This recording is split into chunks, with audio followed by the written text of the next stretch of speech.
Hello everyone. Hope you had a safe and eco-friendly Diwali. So today we are going to talk about post-acne scars.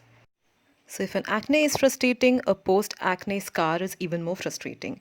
If you're facing with an acne or you have post-acne scar, it's always advisable to meet a dermatologist. A dermatologist would evaluate your skin's condition and suggest for treatment modalities.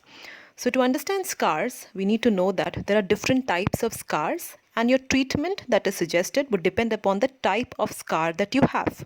Scars are majorly divided into atrophic scars or what we commonly call as the depressed scar. Now, as the name suggests, a depressed scar, it sits below the surrounding skin, basically because of not enough collagen formation when the wound was healing. Now again, these atrophic or depressed scars are divided into three types, that is the box scar or the U-shaped scars, or the ice pick scars or the V-shaped scars, and the rolling scars which basically have a rounded edges. Now the next type of scar is the hypertrophic or the raised scar. These scars are commonly found when you have acne on your chest or the back area, and these scars are mainly raised or they stand above the surface of the surrounding skin. Also important is to note that the scars, the acne scars, might be even a discoloration or a dark spot, which might be a purple color, it might be a red or even a brown mark, and would require certain months, that is few months, to fade over. So once you consult your dermatologist, the dermatologist would evaluate your skin and would suggest you certain treatments like the treatment that you can do at your home or would do certain treatments at clinic itself. Now the treatments that you can do at your home are the usage of certain exfoliating agents like the alpha hydroxy acid, the lactic acid as well as the salicylic acid. These agents, they exfoliate or they peel away the upper dead skin cells that are present, hence leaving behind a youthful skin behind. Also important is to note that at home you can use retinoids. Retinoids have been briefly spoken about in my previous video. You can check that out. And once you are going for these exfoliating agents, that is if you're using an alpha hydroxy acid, a lactic acid, salicylic acid or even a retinoid, the main purpose of using these agents are to peel away the dead skins, the superficial layer of your skin. Hence you need to use a sunscreen if you're stepping out of your home. A sunscreen with an SPF of at least 30 has to be used if you're going for any of these treatments. So there are multiple treatments that can be done in a clinic too, namely the dermabrasion, chemical peels, the laser resurfacing, fillers, microneedling, as well as PRP or platelet-rich plasma. Now in dermabrasion, there is an instrument which has a sandpaper consistency. It's a rotating instrument and it's rotated over your face in order to even out the skin's appearance.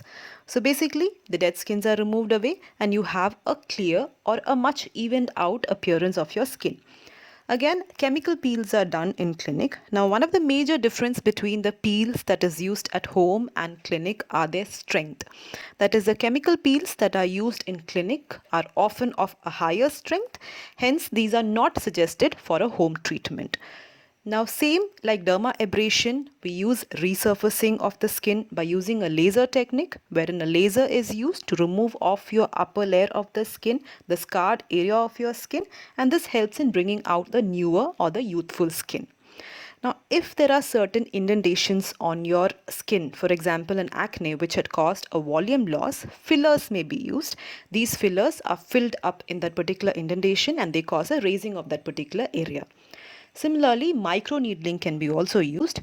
Now, microneedling is an instrument which has multiple small needles of 0.5 to 1 mm.